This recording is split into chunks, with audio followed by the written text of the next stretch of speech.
Alright then everyone. अब ये है डे नंबर 6 का व्लॉग और इसमें बेसिकली मेरा एक्सप्लेन करने लायक कुछ भी नहीं है। तो जो डे नंबर 3 में जैसे मैं आप लोगों को पिरामिड्स दिखाया था वही सब तो तो वही पिरामिड्स का एक लाइट शो है ये कि क्या है इजिप्ट का हिस्ट्री, क्यों वो पिरामिड बना, कैसे बना, क्या हुआ, फलाना ढिमका, क्या-क्या था, सब कुछ उसमें उसका पूरा हिस्ट्री है। इसमें मेरा बोलने के लिए कुछ ख़ास ज़्यादा है नहीं, मैं इसका इंट्रो बनाया नहीं था तो मैं इसलिए बोल के बना रहा हूँ। और यही है कि आराम से वो लाइट शो को एन्जॉय करो। 1 घंटा के आस-पास या शायद ज़्यादा भी होगा, मेरे को नहीं पता। मैं जितना हुआ मैं पूरा सब कुछ अच्छे से रिकॉर्ड किया हूँ, सब पूरा लाइन से दिखा दूँगा आप लोगों को। आप लोग आराम से देखो और एन्जॉय करो, ऑलराइट? और लाइट शो के अलावा अगर उसमें और कुछ भी है जो कि मेरे को 1 सेकंड लगेगा। ओके, नो, खाली लाइट शो है। तो आराम से आप लोग देखो और एन्जॉय करो डे नंबर 6 का वीडियो, ऑलराइट? और बस एन्जॉय करो।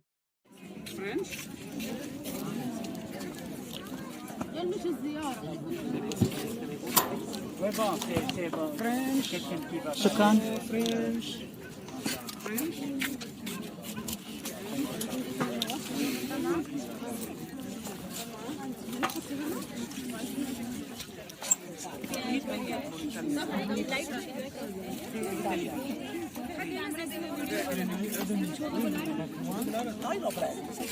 मैं पूरा लाइफ टाइम के लिए यूट्यूब में आ जाएगा। अस्सलाम वालेकुम मैम। वालेकुम अस्सलाम। और खैरियत? खैरियत। अल्हम्दुलिल्लाह बोलो। अल्हम्दुलिल्लाह। चलो let's do it from starting.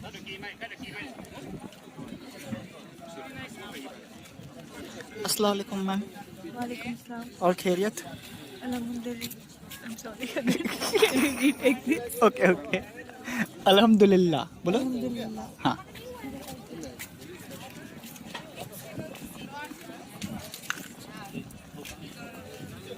अस्सलाम वालेकुम मैम। वालेकुम अस्सलाम। और खैरियत? अल्हम्दुलिल्लाह। माशाल्लाह, यू आर सो गॉर्जियस। शुक्रान। यहाँ एनवायरनमेंट अच्छा है वो, भले पानी वानी कम है पर पेड़ हो गया, ये सब हो गया, अच्छा मेंटेन है। गुफा में जाओगे?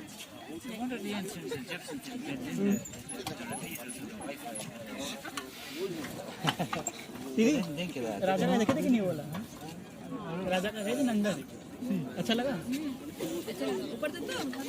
वर्थ इट तो करो। अब फोटो खींचे वहाँ? खींच, कौन वो खींच दिया? पैसा मांगा? मना किए? क्या क्या क्या? बस बताया मेरे को 2-3 तो। कौन? पैसा मांग रहा था वो? अंदर कोई था इतना अंदर? हाँ वो बता रहा था कि यहाँ पर रखे थे। सुनो तो वहाँ पे एक आदमी भी था इतना अंदर। दीदी दीदी, मैं क्या क्या बोलो, मैं जब अंदर में गया, आप लोगों को मेरा स्टोरी बता रहा हूँ, ठीक है? मैं अंदर गया, वो मैं बोला कि कैन वी क्लिक फोटो, तो बोला नो नो नॉट अलाउड। तो मैं बोला सुनो तो, बताना मत। फिर वो बोला हाँ हाँ, मेरे को ये सेम चीज़ बोला। फिर मेरे को पहले पूछ लिया था वो, have you brought any money? मैं बोला yes I have some currency बोल के। तो बोला okay okay let me click some photos बोल के क्लिक कर दिया। फिर जैसे मेरे को क्लिक करके बोला कैन वी प्लीज डोनेट, नहीं बोलते क्या? Sorry I forgot my wallet in the bus, I wish I could have. पूछा नहीं, पहले आके बोल ऐसे करके खड़े हो, ऐसे करके खड़े हो, वो बता दिया था। पहले जाने से पहले बोलो मनी मनी मनी, तो मैं बोला वी डोंट हैव पैसा money, my father had all money.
You have come tonight to the most fabulous and celebrated place in the world, Here on the plateau of Gizeh stands forever the mightiest of human achievements. No traveler, emperor, merchant, or poet has trodden on these sands and not gasped in awe. The curtain of night is about to rise and disclose the stage on which the drama of a civilization took place. Those involved have been present since the dawn of history, pitched stubbornly against sand and wind. And the voice of the desert has crossed the centuries.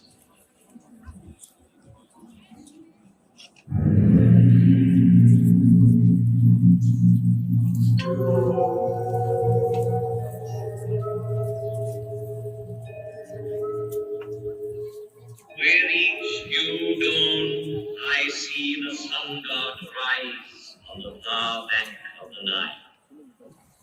His first ray is on my face, which is turned towards him. And for 5,000 years I have seen all the suns men can remember come up in the sky. I saw the history of Egypt in its first glow, as tomorrow I shall see the east burning with a new flame. I am the faithful warden at the foot of his law, so faithful, so vigilant, so near him that he gave me his face for my own. I am a Pharaoh's companion, and I am he, the Pharaoh. Through the ages, I received many names from the people who came to me in adoration. Oh, Harmakis, you are my life's safeguard. Protect me, oh great God, that I might see you every day. Lord of the heaven, sovereign of eternity. But the name which has remained with me is that given to me by a Greek traveler, the father of history, Herodotus. He called me Sphinx, as if I were from his land, and that name is now mine. Close to the Nile, I watch over the plateau of Gizeh, over all its monuments of modest or fantastic height. They are tombs.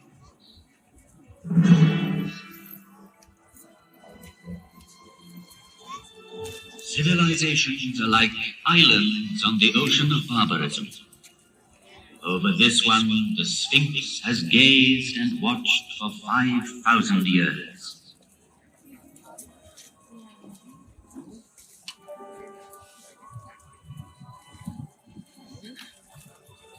At the foot of such mountains of stone, everything becomes minute and insignificant. Man is an insect. Yet, it was men who built these massive monuments.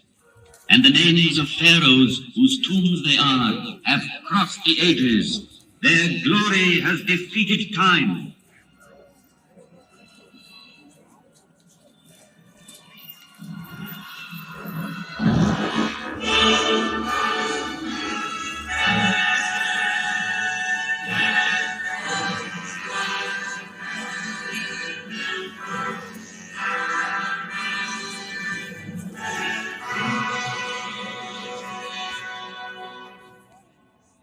This is the tomb of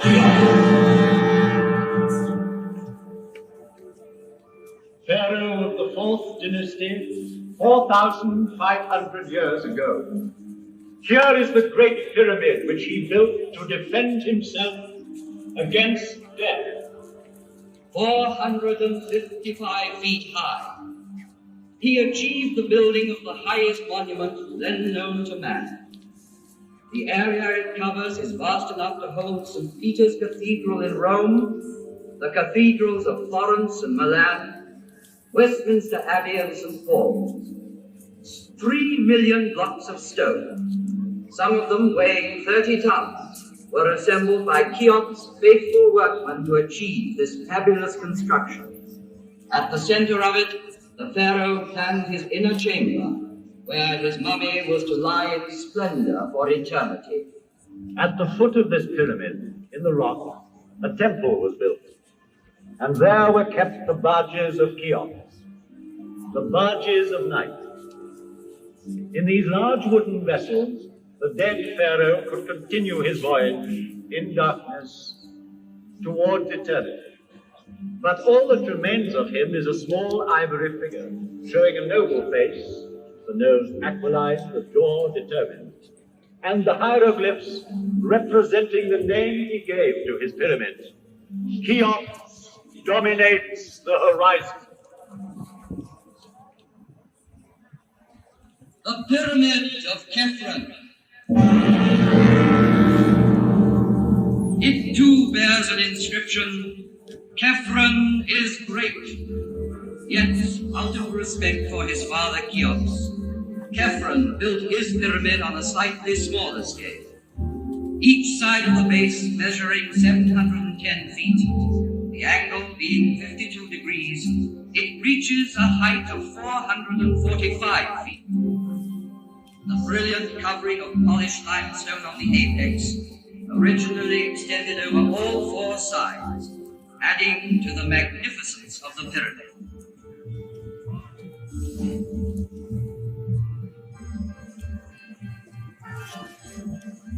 The face of Khephren has come down to us sculpted in green diorite streaked with white, a rare stone he brought back from an expedition. Here he is, close to us, in the guise of the Sphinx, carved in rock near his tomb.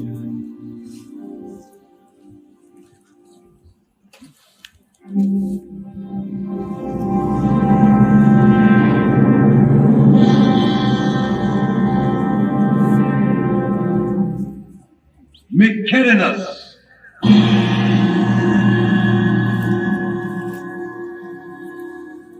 A third monumental tomb was soon to complete this immense funeral site of Gizeh and make it one of the wonders of the world.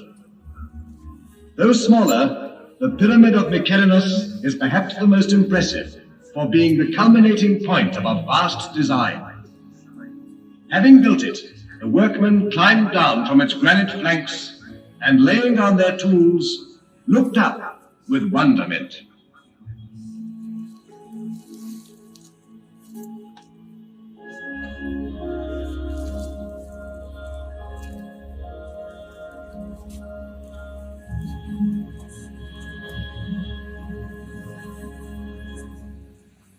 Great and powerful was Memphis, the capital city in the plain which joined Upper and Lower Egypt. Great and powerful were the pharaohs, who on this side of the Nile built for eternity. Its aim accomplished, the fourth dynasty collapsed.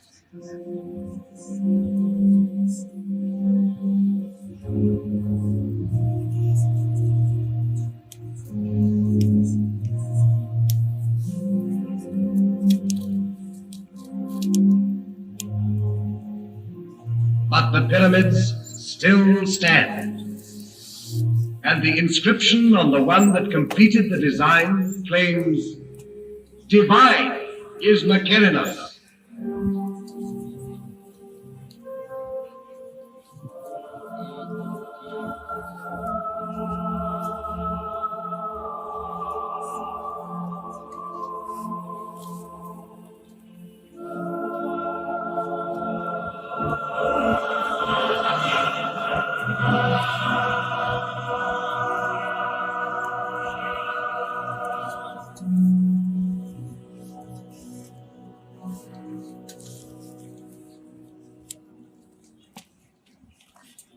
Here 3 pharaohs reigned, Cheops, Khephren, and Mycerinus.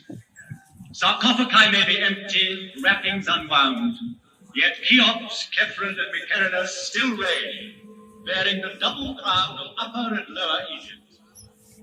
They reign over their court, buried round, over these small pyramids where their queens lie, over the tombs of their ministers, over the whole hierarchy, sleeping forever. Chamberlains, high priests, buffoons, architects, courtesans, each in his proper place in these funerary chambers, which are called mastabas. For this is a royal palace of the dead, with triumphal perspectives, pavilions, corridors, secret rooms, strong walls. It was a city of another world, approachable by the people only as near as the outer temples, where their devotion led them. Coming from the Nile, one ascended by a monumental causeway built on the same colossal scale to the high temple, where only the priests lived among the secrets of the mummies. They alone knew for what journey the great martyrs were being prepared at the foot of the tomb. A journey with the sun. A journey which had lasted 4,500 years.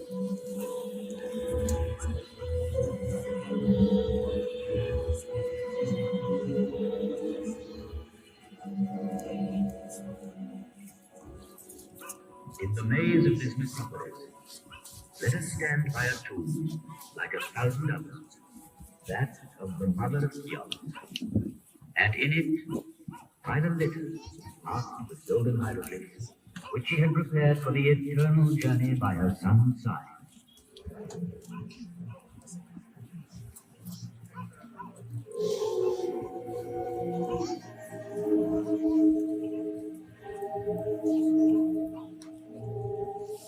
Neither wind, nor sand, nor centuries could ever entirely silence the voice of the desert.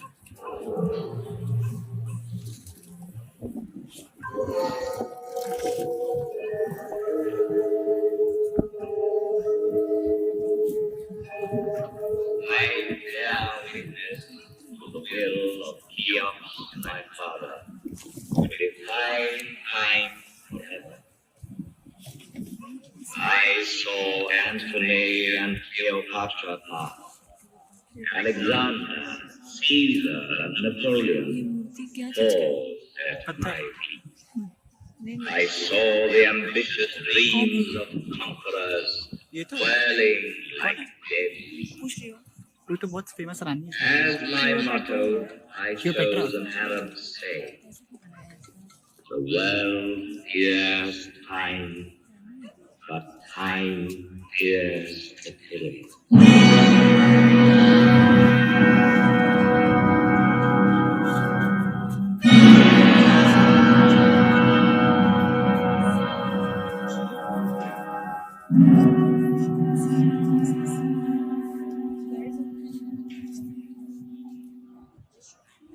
Of all ancient monuments, it is the pyramids which have always appealed most vividly to man's imagination.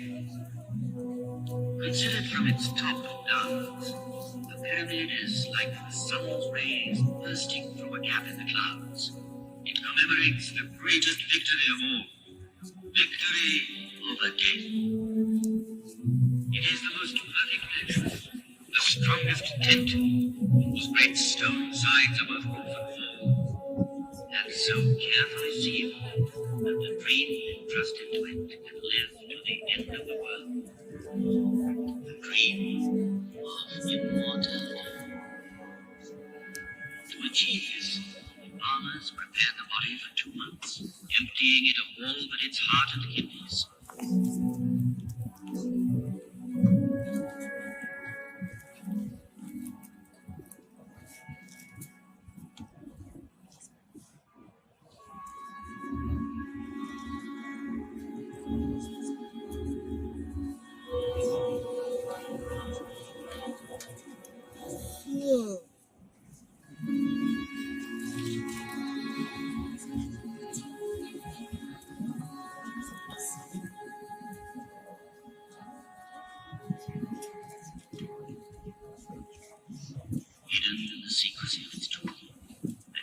by a whole crowd of statues, provided with all that was necessary for the journey. There, in the sarcophagus, lay the mummy, to be called on by the soul. For alone and without the body, the soul could not go into the night. And from the depths of this tomb still rises the scent of herbs, cedar oil, resin, and myrrh.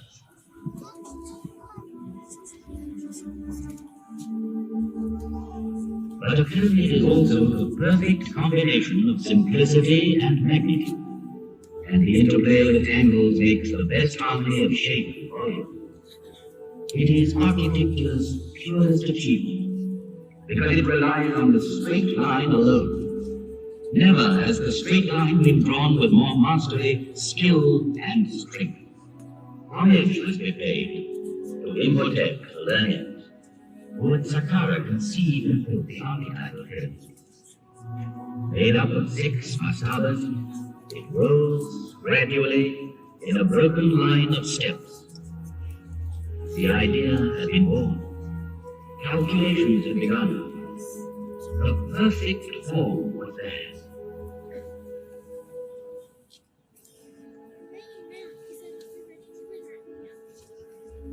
Among all the objects laid by a dead man's side in his tomb, the scribe's palette is undoubtedly the most precious. From it were drawn the hieroglyphs representing the figures which made possible the fabulous calculations ordering these mountains of stone. A lotus flower for 1,000, a finger worth 10-fold, a tadpole for 100,000, and the scribe's 2 hands joined in prayer for 1,000,000.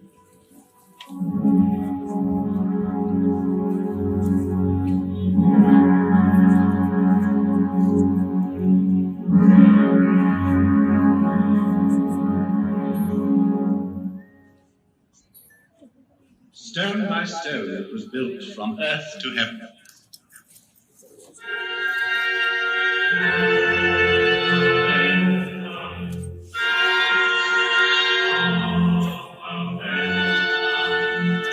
It was built in a pharaoh's lifetime by 100,000 workmen, united in a mighty surge of faith.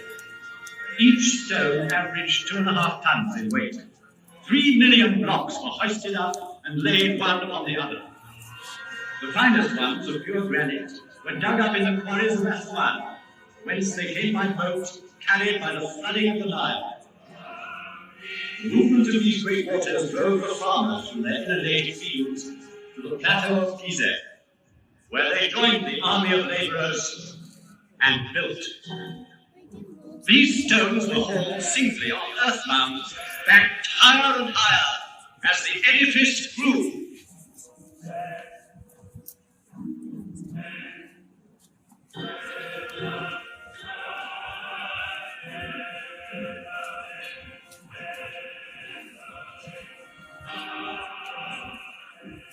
In front of such superhuman effort, can one believe in the legend of the whip? It needs mystical fervor to build a pyramid. Faith. Those who work here deserve not our pity, but our deepest respect and admiration.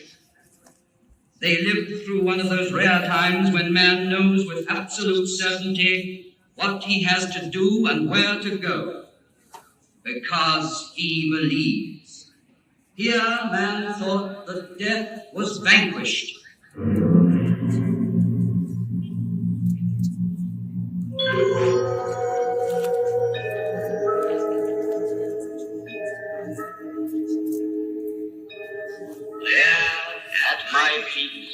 On this vast site, with mankind still in its infancy, walked and worked surveyors, geometers, astronomers to whom no star was unknown, engineers, architects, a whole people, while the rest of the world hunted wild beasts and sheltered in caves. O noble Nile, I salute you, for your waters flow majestically and fostered this sacred enterprise. One day the desert sands invaded the fields, marshes dried up on the river flat. And so, to save his life, man invented civilization. He had to contend with floods, designed dams and culverts. He came to love the earth and wanted for his grave. But soon he wished to outlive the earth. And it was farmers, helped once more by their beneficent river, who built these monumental houses of the dead. And I, Kepler's faithful companion, saw the progress of dynasties and grey priests, and the light steps of noble ladies whose diaphanous veils seemed to clothe them, yet not to touch them.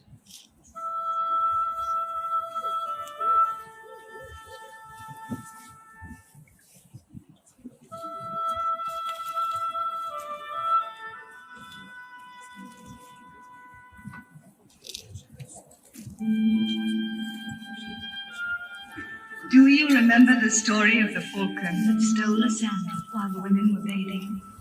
He snatched it in his beak and by chance dropped it near a pharaoh who was giving audience in his garden. So slender was the sandal, so small in size, that the pharaoh wished to see the owner. And he married her. And do you remember how a nobleman at the court of Cheops lured his wife's lover into a deep lake by means of a wax figure, and there had him turned into a crocodile by a magician? Wishing to impress the pharaoh with his magical powers, he willingly revealed what he had done, but carelessly too, for Cheops punished the guilty and the boaster equally. On his orders, the courtier was thrown to the crocodile, which devoured him, and the unfaithful woman was chastised. Do you remember, too, a young pharaoh, Amenhotep II? Never had there been an athlete so strong, so handsome, so fine. His shoulders were broad, his waist slender, his thighs were of bronze, and he could tame at will the wildest horse. His exploits are engraved on a stone which he laid before you. Then time in passing left you behind like an old monk. Then was beginning to choke. Kept by war in Mesopotamia, Amenhotep II was far away from his land. Then one day, while hunting the lion, a prince stopped to rest in your shadow. Fell asleep, you gave him a dream and spoke.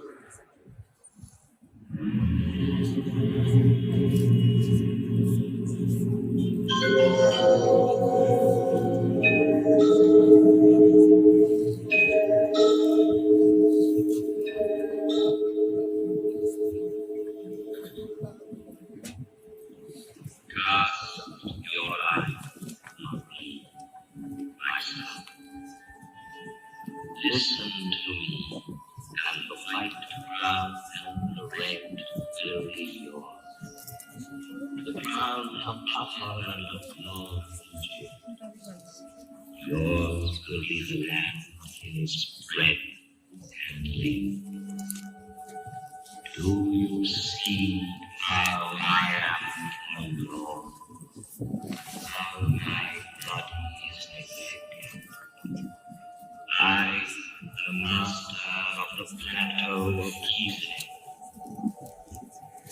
deliver me from the sand, and you begin. When you woke up, young man obeyed, delivered you from the sand, was carved as a king to Moses' sword, and had engraved between your forelegs the dream you inspired him. And then there was great rejoicing.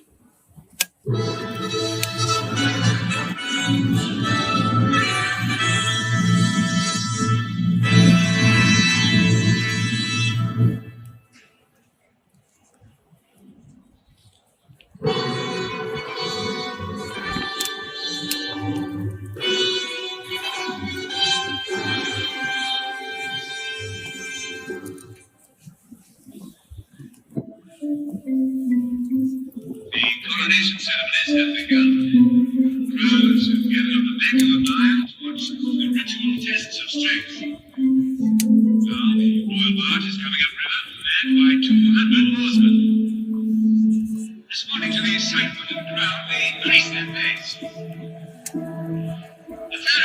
material maneuvers perfectly and brings the barge smoothly into the landing stage with a last burst of speed. Cheers break out as the Pharaoh comes ashore and swiftly makes his way towards the targets of copper set for his display of archery. The crowds follow him to watch.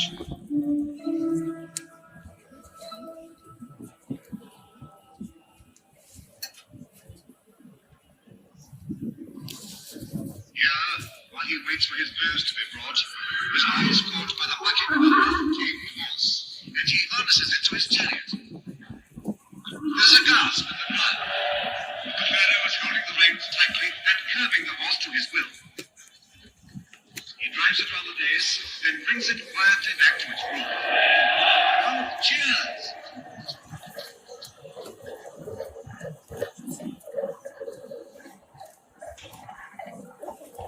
Well, the Pharaoh has chosen his bow. He has tried more than 50 others before selecting this one. Mounts his chariot, rides out towards the first target.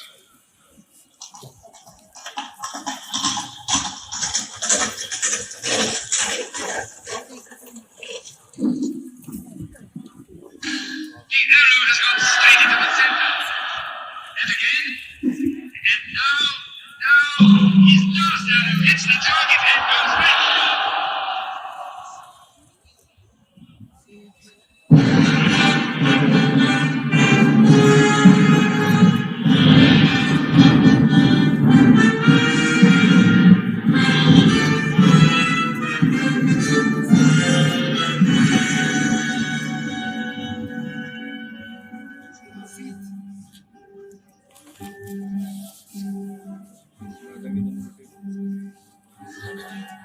This is his triumph.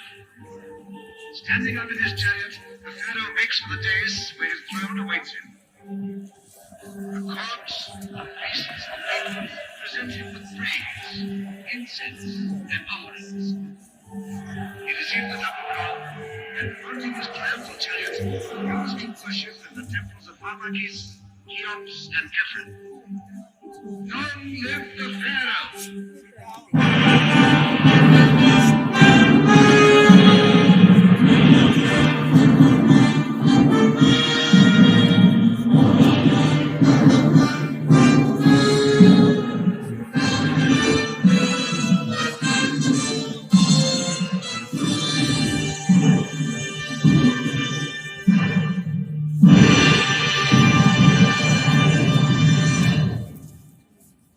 The monarch's reign has ended. The Pharaoh is dead. And now, from the valley, rises the sad lament of his funeral.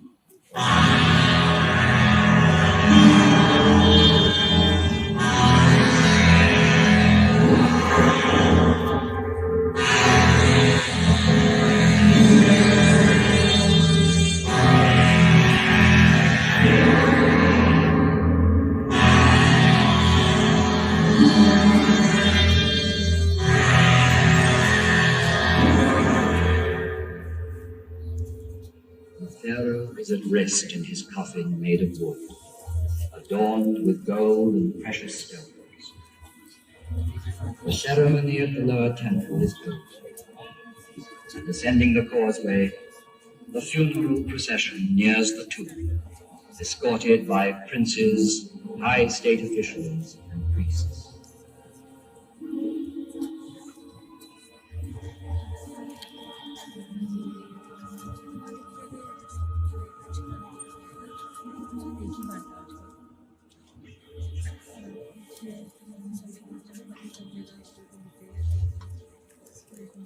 The sarcophagus is ready at the heart of the pyramid in the funerary chamber, and everything has been prepared for the crossing of the lake which leads to the gates of the other world.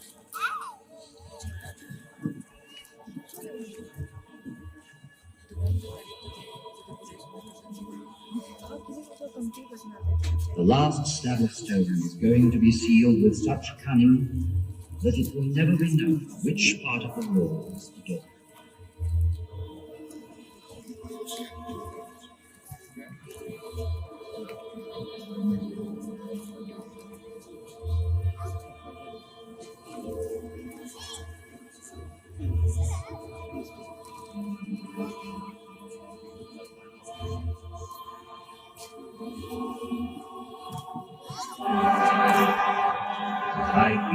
its final farewell.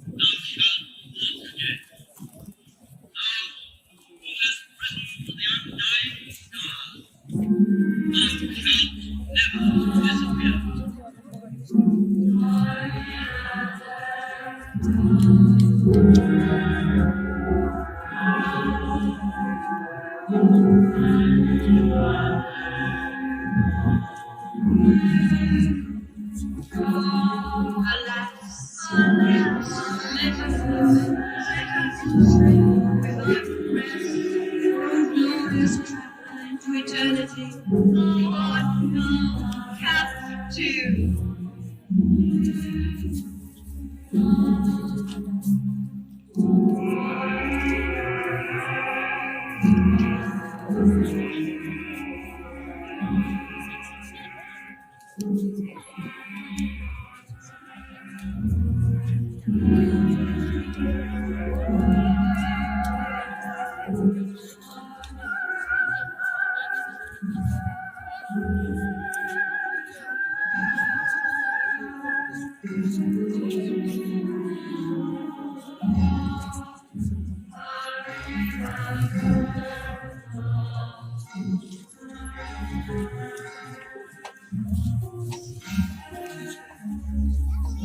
So, through millenniums, dynasty succeeded dynasty.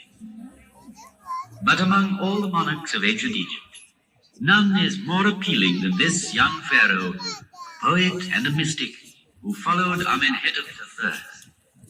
Civilization in its splendor had spread southward step by step, making the valley of the Nile like a triumphal way, bordered by the papyri of learning, furrows of prosperity, terraces of peaceful living, and deep meditating tombs. The flame of knowledge had passed from Memphis to Thebes.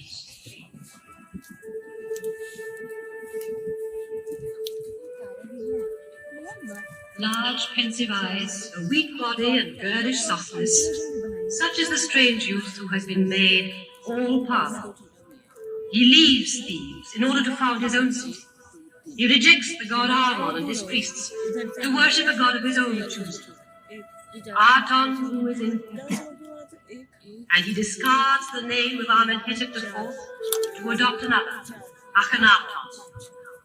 Aton, the unique. तो ध्यान से देखेंगे तो constellation में दिखेगा बहुत तारा नहीं हमारी सबसे कॉन्स्टेलेशन दिखता है अब तो ये शेड हो गया तो ये छोटा सा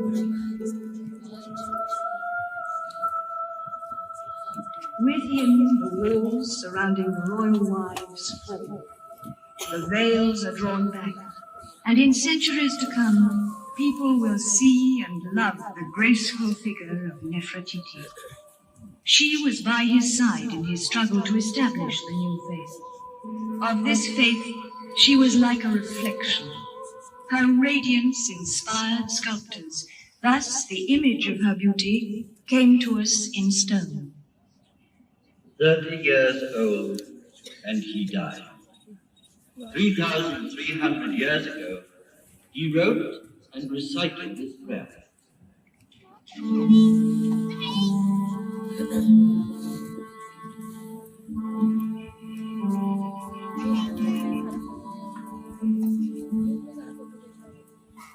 Your dawn, O living Aton, takes my breath. You possess my heart. You are the maker and giver of all things, and men live by your grace.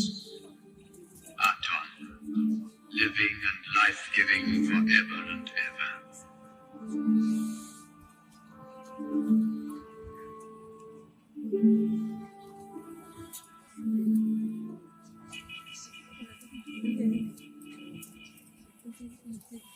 Their love lasted but a season, the time of a bloom called Nefertiti.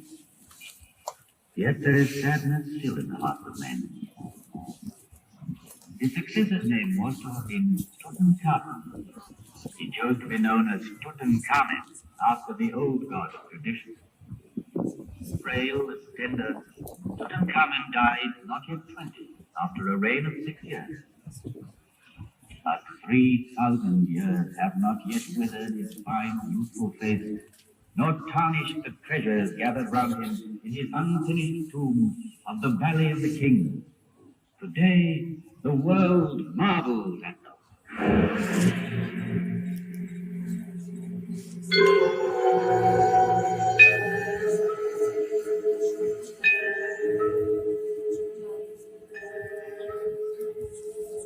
I, who know the untouchable star, know too that the Nile which made Egypt cannot unmake Egypt. I saw conquerors reflect before me and bow their heads. I saw Alexander the Great, handsome as a barbarian, thoughtful as a prophet. Here, somewhere in this earth, he rests, awaiting resurrection. I saw Caesar one evening. Here's our last queen, Cleopatra, bore him a child, but Caesarion was not a true hero, and died before sending her. I saw Napoleon and his burning eye. Centuries passed over my body, yet those great soldiers raised no more than dust. I have known years of despair. The wrathful emir of the Middle Ages disliked my smile, thought it pagan and ironical, and so had me disfigured by his artillery. Then children are ugly. No longer did anyone come and play at my feet, or listen to me. The keys of old Egypt were lost. I was nearly buried in sand. All our knowledge, our very soul, robed in thousands of Caprine, was sleeping unknown and unintelligible in dark and silent tombs.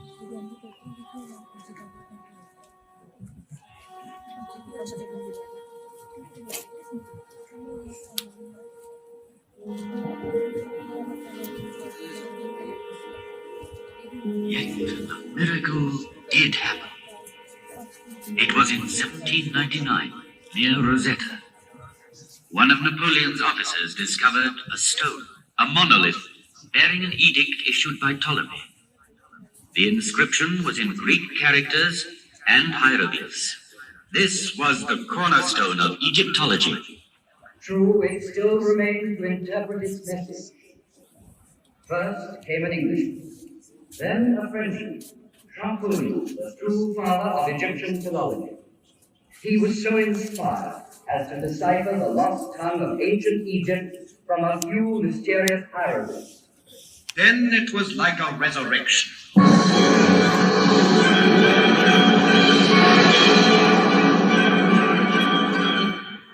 at once, from the funerary chambers to the peaks of the pyramids, hieroglyphs were born to a new life.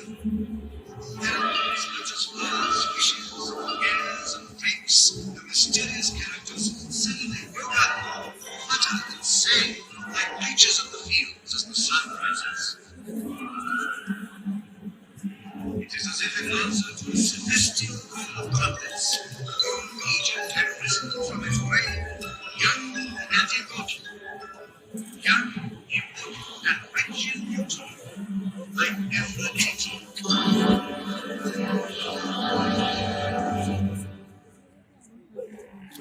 Unearthed from their deep silence, the papyri rustled with 100 voices. They had bloomed on the bank of the Nile. They had crossed through time. And then, 5,000 years later, they unfolded the dramatic story of a civilization. From their leaves even rises the voice of the first schoolboys who struggled to write. They were weary and feared the cane. Master, because you beat me, I have learnt my lesson. Child, no matter how great and deep our knowledge, offer your constant thanks to God. He will grant you his grace always. And learned men from the whole world in quest of this civilization stronger than sand and death were enthralled when, in maxims and proverbs, they found a wisdom as ancient as the pyramids, as eternally young. In the depths of the tombs, they heard voices rising again after thousands of years. The plans of men never wholly succeed, but only what God has ordained. If you want to keep the friendship of people you visit as master, brother, or friend, beware of women. The room where they sit is full of ill feelings. Do not answer good by evil. Justice comes before strength. And historians were deeply moved, because so many centuries later they were reading, yes, love letters. What can be sweeter than walking in the fields before a man one loves? I can no longer touch your heart. Why? If I go walking, you are there with me, everywhere, with every step. My hand is in your hand. Listening to your voice troubled my mind. My own life carried on with it. For me, dreams better than teaching dreams.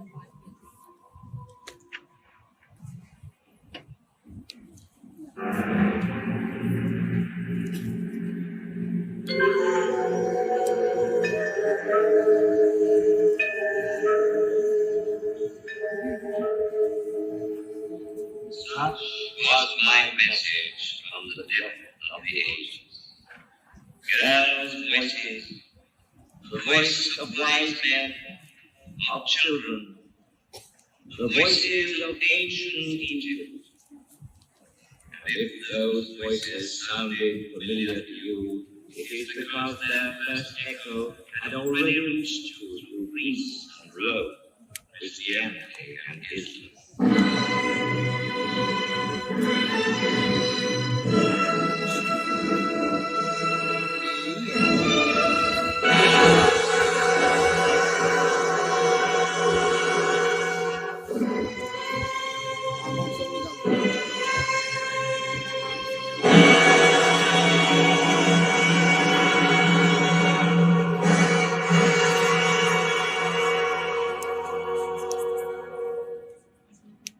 Tomorrow, once more, the rising sun to give me his first rest. Thousands of other suns shall rise again, and man's oldest achievement will remain the highest, purest. The Nile be praised, for it is the father of all our harvests, all our knowledge, all our architecture, all our strength. The Nile be praised. From its banks came one of the 7 wonders of the world. The Nile be praised, for it bears tomorrow's prosperity and happiness. Nile, river of hope, and one to the delta. The Nile, which is not a grave, But a cradle.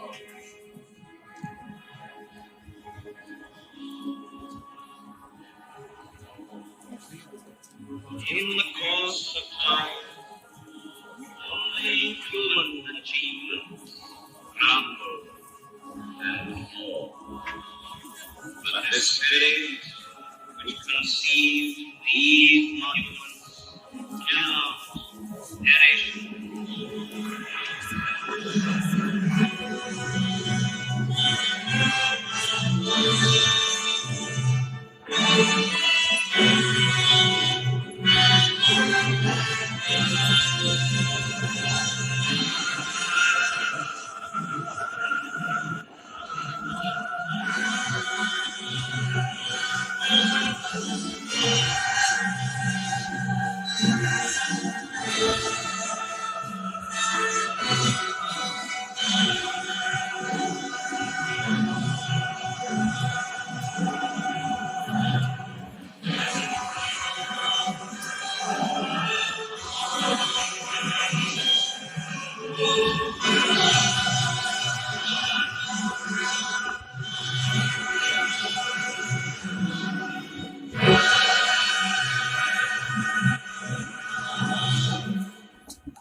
दीदी अभी last में तो boom से sound आता है और सब टूट जाता है।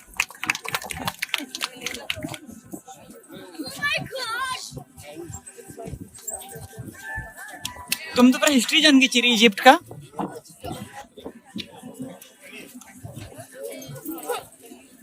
चेरी चेरी फिर से हाँ।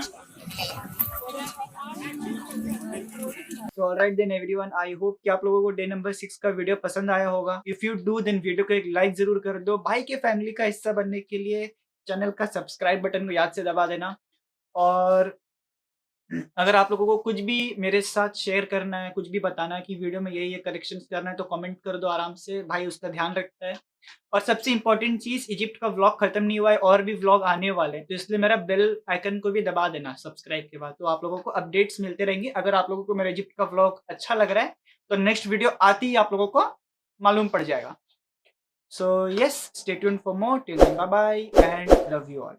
बाय।